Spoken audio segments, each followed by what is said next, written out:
Hello' মৰমৰ বন্ধুসকল, আসসালামু আলাইকুম। আপোনালোকে কেনেকুৱা আছে? আশা কৰিছোঁ ভালে আছে। মই আজি আপোনালোকৰ মাজত আকৌ এটা ভিডিঅ' লৈ আহিছোঁ। ভিডিঅ'টো হ'ল সন্তানক কেনেকৈ সৎ আৰু দায়িত্বশীল কৰি গঢ়ি তুলিব। টকা পইচা দি ঘৰ, ৰাস্তা ঘাট সকলোখিনি নিৰ্মাণ কৰিব পাৰি, কিন্তু টকা পইচা দি সন্তানক কেতিয়াও সৎ আৰু দায়িত্বশীল কৰি গঢ়ি তুলিব নোৱাৰিব।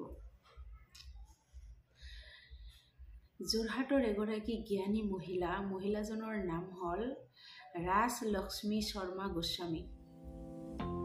তেওঁ ২৭ ফেব্ৰুৱাৰী ২০১০ চনত অসমৰ এটা বাতৰি কাকতত তেওঁ লিখিছিল যে সন্তান ঘৰৰ বন্তি। আপোনালোকে মন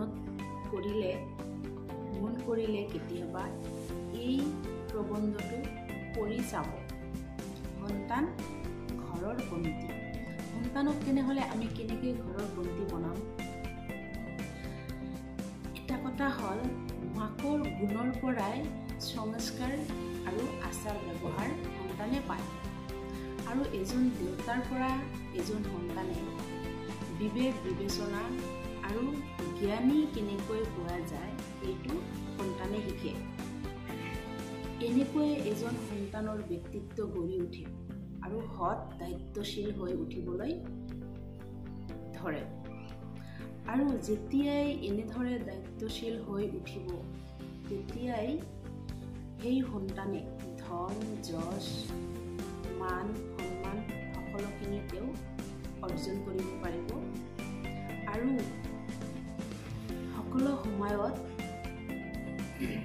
এই পৃথিৱীত যিকোনো মানুহৰ লগত প্ৰতিযোগিতাত মুখামুখি হ'বলৈ তেওঁলোকে আগ্ৰহী হ'ব আৰু প্ৰতিযোগিতাত উত্তীৰ্ণ হ'বলৈ তেওঁলোকে চেষ্টা কৰিব। আৰু সন্তানক সকলো সময়ত কেনেকৈ কষ্ট কৰিব লাগে আৰু কেনেকৈ বিপদ মানুহৰ আহে, এইবিলাক কথাও সন্তানক জনাব লাগে। তেনেহ'লেহে এজন সন্তান দায়িত্বশীল হৈ উঠে আৰু ভৱিষ্যতত এজন ভাল মানুহ হৈ উঠিব পাৰে। ধন্যবাদ।